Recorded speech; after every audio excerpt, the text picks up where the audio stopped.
नमस्कार, द्वीप दर्पण में आप सभी का स्वागत है। आइए एक नजर डालते हैं आज के मुख्य अंश पर। पूरे द्वीप समूह में राज्य स्तरीय मॉक अभ्यास का हुआ सफल आयोजन। महाविद्यालय और हवाई अड्डे में भी भूकंप और सुनामी आपदा पर हुआ दिखावटी अभ्यास। और अग्निशमन प्रथम उपचार और आपदा प्रबंधन पर हुआ प्रशिक्षण। अब द्वीप दर्पण विस्तार से।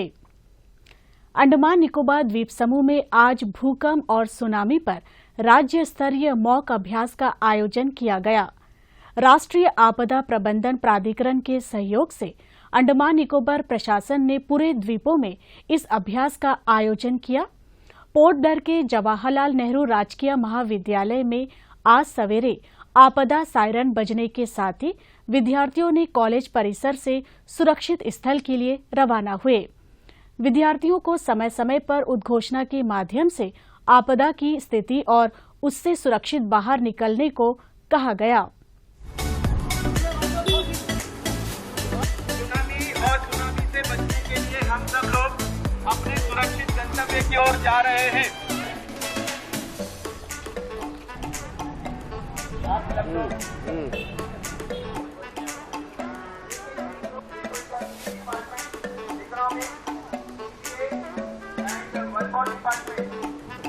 यहाँ पर किसी भी आपदा के समय किस प्रकार से सुरक्षित हमें अपने आप को रखना है।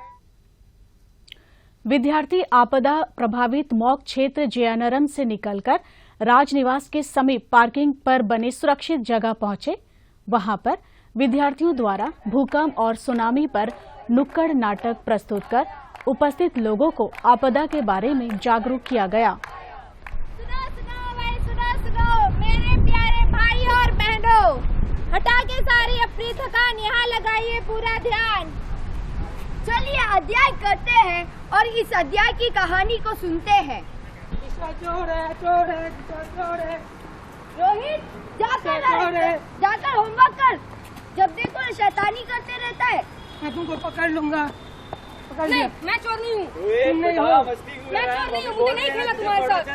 फिर मत खेलो, जाओ। मुझे भी नहीं खेलना तुम्हारे साथ। पढ़ो। जी पापा।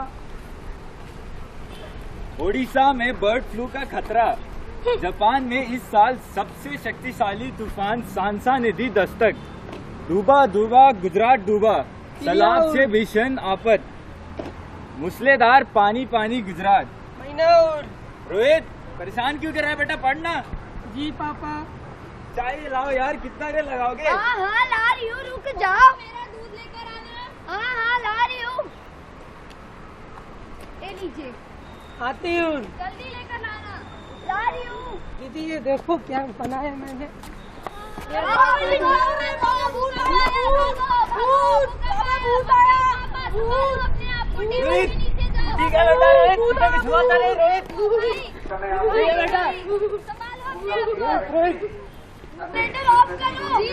अरे बेटा मेन भी ऑफ कर रही हो।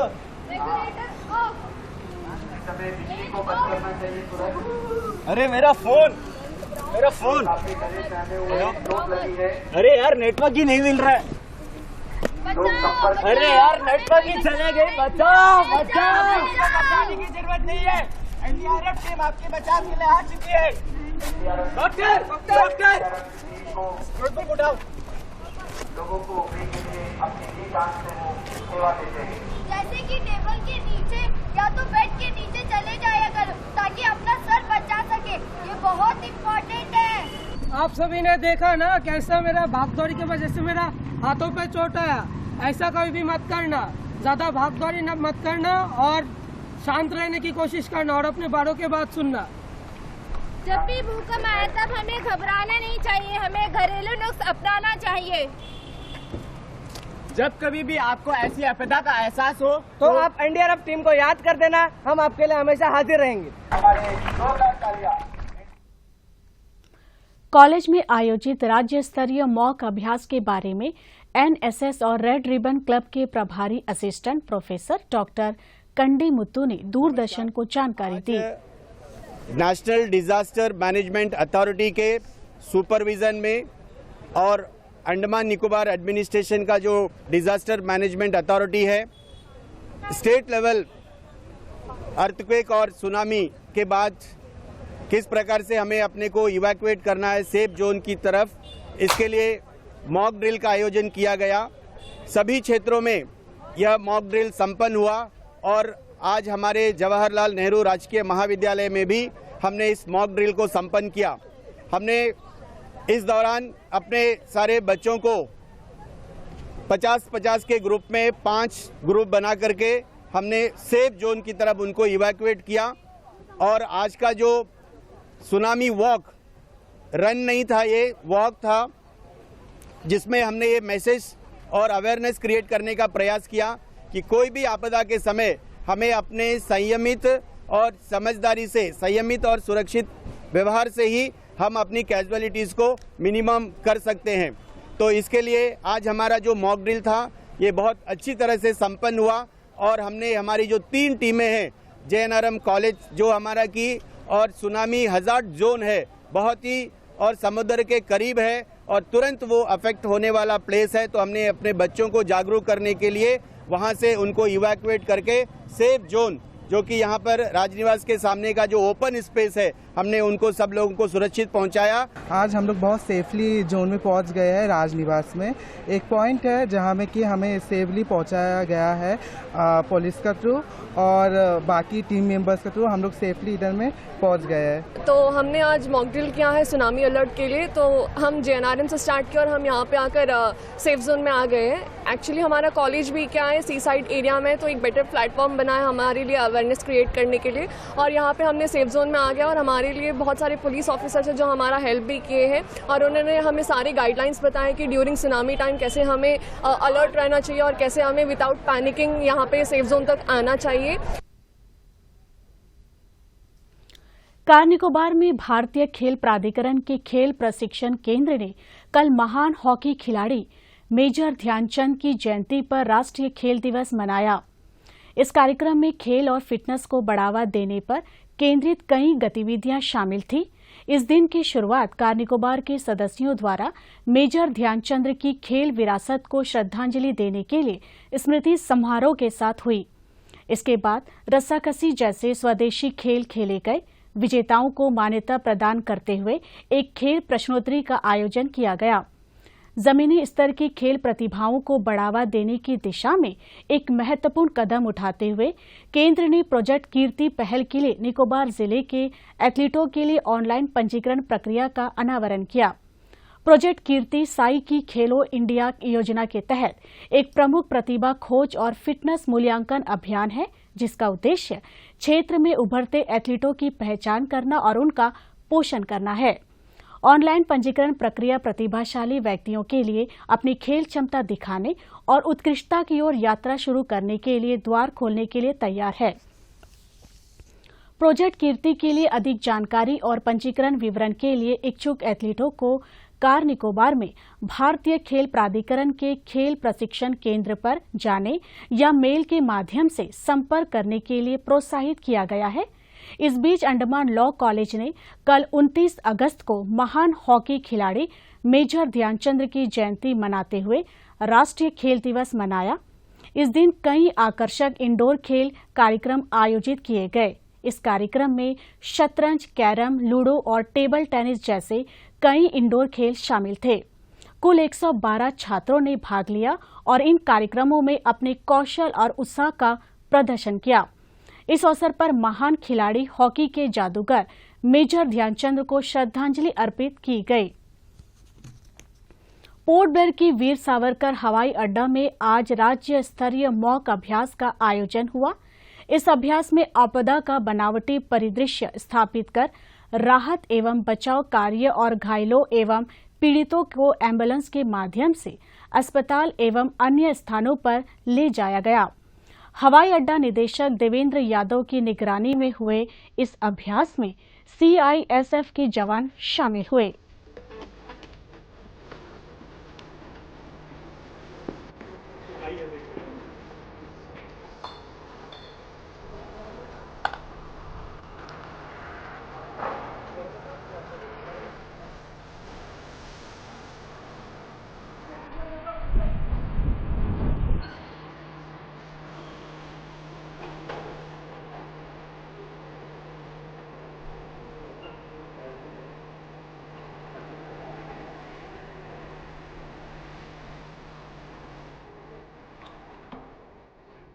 हवाई अड्डा के पुराने टर्मिनल भवन में आयोजित इस मॉक अभ्यास के बारे में निदेशक देवेंद्र यादव ने दूरदर्शन को जानकारी दी। वीर सावरकर एयरपोर्ट ने आज स्टेट लेवल मॉक एक्सरसाइज में पार्टिसिपेट किया। इस एक्सरसाइज के दौरान 260 के आसपास लोगों ने इवैक्यूएट किया और टोटल अराउंड 60 CISF, AI और बाकी जो एयरलाइंस के जो एजेंसीज थी 60 लोगों ने इसको सर्च एंड रेस्क्यू जो ऑपरेशन है उसमें पार्टिसिपेट किया। 11 लोगों को रेस्क्यू किया, उसमें से जो 3 लोग थे वो थोड़े सीरियसली इंजर्ड थे और उनको हमने एम्बुलेंस से के थ्रू हॉस्पिटल में पहुंचाया। अंडमान निकोबार अग्निशमन और आपातकालीन सेवाओं के पुलिस अधीक्षक कार्यालय की ओर से 27 से 29 अगस्त तक पोर्ट ब्लेयर में 3 दिवसीय प्रथम उपचार और आपदा प्रबंधन पर प्रशिक्षण कार्यक्रम आयोजित किया गया। अग्नि और आपातकालीन सेवाओं के मुख्यालय में आयोजित प्रशिक्षण कार्यक्रम में पुलिस उप महानिरीक्षक मोनिका भारद्वाज मुख्य अतिथि थी। इनके अलावा अग्निशमन के पुलिस अधीक्षक मंजीत श्योरन और उप पुलिस अधीक्षक अग्निशमन योगिता शर्मा भी उपस्थित थी। मुख्य अतिथि ने प्रशिक्षण के प्रतिभागियों से बातचीत करते हुए प्रशिक्षण में भाग लेने के लिए उनके समर्पण और प्रशिक्षण को सफलतापूर्वक पूरा करने के लिए उन्हें सराहा। पुलिस उप महानिरीक्षक मोनिका भारद्वाज ने व्यक्तिगतों और समुदाय की सुरक्षा के लिए इस तरह के कार्यक्रम के महत्व पर बल दिया। इसके लिए उन्होंने युवाओं को प्रोत्साहित करते हुए समाज के उत्थान और अग्निशमन सेवा में योगदान देने का आग्रह किया। युवाओं को फायर मित्र में शामिल होने के लिए उन्हें प्रोत्साहित भी किया। कार्यक्रम में अग्निशमन उपकरणों के निर्देशन भी प्रस्तुत किया गया। अग्नि दुर्घटना के दौरान किस प्रकार आग को बुझाने के उपकरणों का इस्तेमाल किया जाए, इस बारे में लाइव निर्देशन भी किया गया। समारोह के दौरान प्रतिभागियों में प्रमाण पत्रों का वितरण भी हुआ। द्वीप दर्पण की अगली कड़ी इस ब्रेक के बाद।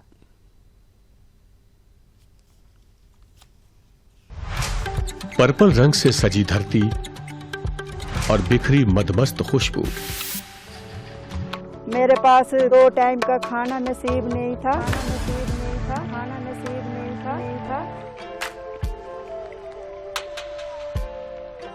लेवेंडर फार्मिंग के फर्श से अर्श तक के अपने सफर में आई हर चुनौती को कैसे सफलता में बदला, अर्चना देवी की कहानी उन्हीं की जुबानी। मुझे लखपति दीदी के नाम से ही जाना जाता है, मेरे नाम से मुझे कोई भी नहीं जानता है।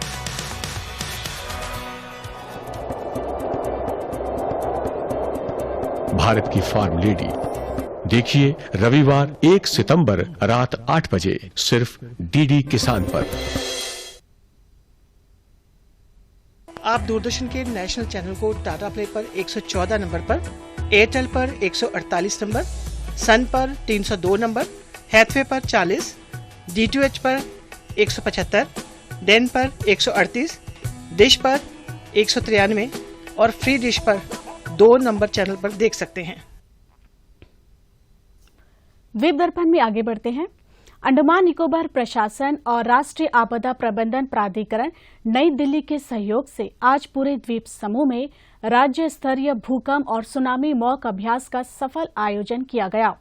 आपदा प्रबंधन सचिव ASPS रवि प्रकाश के मार्गदर्शन और NDMA के सेवानिवृत्त कमोडोर आदित्य कुमार के नेतृत्व में आज सवेरे 9 बजे आपदा के सायरन के साथ ही मॉक अभ्यास शुरू हुआ। बाद में शाम में मॉक अभ्यास के आयोजन के बारे में ब्रीफिंग हुआ। Aim of the mock exercise is to bring out gap areas, and the ultimate aim is during a disaster any life which can be saved has to be saved. So my 4-day stay in Port Blair, I can very well say, in case of tsunami of any magnitude, every single person in Port Blair can be saved. Port Blair के कार्बनस्कोप इलाके में small traders और छोटे दुकान मालिकों की बैठक हाल ही में संपन्न हुई। बैठक में स्मॉल ट्रेडर्स यूनियन कार्बनस्कोप नाम से यूनियन के गठन का निर्णय लिया गया। इसका मकसद स्थानीय ट्रेडर्स और दुकान के मालिकों द्वारा सामना किए जा रहे विभिन्न चुनौतियों से पार पाना है। यह यूनियन भारतीय राष्ट्रीय ट्रेड यूनियन कांग्रेस के तहत कार्य करेगा। बैठक में पूर्व सांसद और Indian national trade union Congress के अध्यक्ष कुलदीप राय शर्मा को नवगठित यूनियन का अध्यक्ष चुना गया। इसके अलावा अन्य पदाधिकारियों का भी चयन किया गया। अंडमान निकोबार कमान के तटरक्षक ने MVEFES और चाल कदल को आग लगने पर उन्हें सहायता प्रदान किया। तटरक्षक के त्वरित कार्रवाई से जहाज और उसके 11 चालक दल को सुरक्षित बचाया गया। 19 अगस्त को भारतीय तटरक्षक समुद्री बचाव समन्वय केंद्र पोर्ट ब्लेयर को MVANAL से एक रिले संकट कॉल प्राप्त हुआ। इसमें MVEFES के मशीनरी डिब्बे में आग लगने की सूचना दी गई थी। यह जहाज 500 किलोमीटर की दूरी पर होने के कारण निकटतम जहाज MV जगरानी को सहयोग करने भेजा। पोर्ट ब्लेयर से एक तटरक्षक डॉनियर विमान को भी भेजा गया। विमान ने संकटग्रस्त जहाज की स्थिति की पुष्टि की। 19 अगस्त की शाम को आग पूरी तरह से बुझ गई। आग में मशीनरी कंपार्टमेंट पूरी तरह से क्षतिग्रस्त हो गया, जिससे जहाज बह गया। कमान के जहाज ICGS विजित को पोर्ट ब्लेयर से संकटग्रस्त जहाज के पास भेजा गया। तटरक्षक जहाज ने तकनीकी सहायता प्रदान की। तटरक्षक कर्मियों ने उस जहाज का निरीक्षण किया, जरूरी खाद्य प्रावधान वितरित किए और चालक दल के सदस्यों को चिकित्सा उपचार प्रदान किया। अंतर्द्वीपीय जलयान यात्रा संबंधी सूचना। MV छोलदारी स्वराजद्वीप और लॉन्ग आइलैंड होते हुए रंगत की यात्रा पर कल सवेरे 6 बजे पोर्ट ब्लेयर से प्रस्थान करेगा और इसकी वापसी कल ही दोपहर 12 बजे उन्हीं रास्तों से होते हुए पोर्ट ब्लेयर के लिए होगी। MV हडबे स्वराजद्वीप की यात्रा पर कल सवेरे 6:30 बजे पोर्ट ब्लेयर से प्रस्थान करेगा और इसकी वापसी कल ही सवेरे 9 बजे स्वराजद्वीप से पोर्ट ब्लेयर के लिए होगी। MV बाराटांग शहीद द्वीप की यात्रा पर कल सवेरे 6:30 बजे पोर्ट ब्लेयर से प्रस्थान करेगा और इसकी वापसी कल ही सवेरे 8:45 पर शहीद द्वीप से पोर्ट ब्लेयर के लिए होगी। MV जॉली बॉय शहीद द्वीप स्वराजद्वीप स्ट्रेट आइलैंड कदमतला और लॉन्ग आइलैंड होते हुए रंगत की यात्रा पर कल सवेरे 7 बजे पोर्ट ब्लेयर से प्रस्थान करेगा और इसकी वापसी अगले दिन सवेरे 7 बजे उन्हीं रास्तों से होते हुए रंगत से पोर्ट ब्लेयर के लिए होगी। MV लॉन्ग आइलैंड शहीद द्वीप की यात्रा पर कल दिन में 11 बजे पोर्ट ब्लेयर से प्रस्थान करेगा और इसकी वापसी कल ही दोपहर 2:30 बजे शहीद द्वीप से स्वराजद्वीप होते हुए पोर्ट ब्लेयर के लिए होगी। MV बाराटांग स्वराजद्वीप की यात्रा पर कल दिन में 11:30 बजे पोर्ट ब्लेयर से प्रस्थान करेगा और इसकी वापसी कल ही शाम 3:30 बजे स्वराजद्वीप से शहीद द्वीप होते हुए पोर्ट ब्लेयर के लिए होगी। MV हडबे शहीद द्वीप होते हुए स्वराजद्वीप की यात्रा पर कल दोपहर 2:30 बजे पोर्ट ब्लेयर से प्रस्थान करेगा और इसकी वापसी अगले दिन सवेरे 5:30 बजे स्वराजद्वीप से शहीद द्वीप होते हुए पोर्ट ब्लेयर के लिए होगी। सभी जलयानों के यात्रा कार्यक्रम मौसम की स्थिति पर निर्भर होंगे। अब अंत में मुख्य अंश एक बार फिर। पूरे द्वीप समूह में राज्य स्तरीय मॉक अभ्यास का हुआ सफल आयोजन। महाविद्यालय और हवाई अड्डे में भी भूकंप और सुनामी आपदा पर हुआ दिखावटी अभ्यास और अग्निशमन प्रथम उपचार और आपदा प्रबंधन पर हुआ प्रशिक्षण। इसी के साथ ही आज का यह द्वीप दर्पण कार्यक्रम यहीं पर समाप्त होता है। नमस्कार।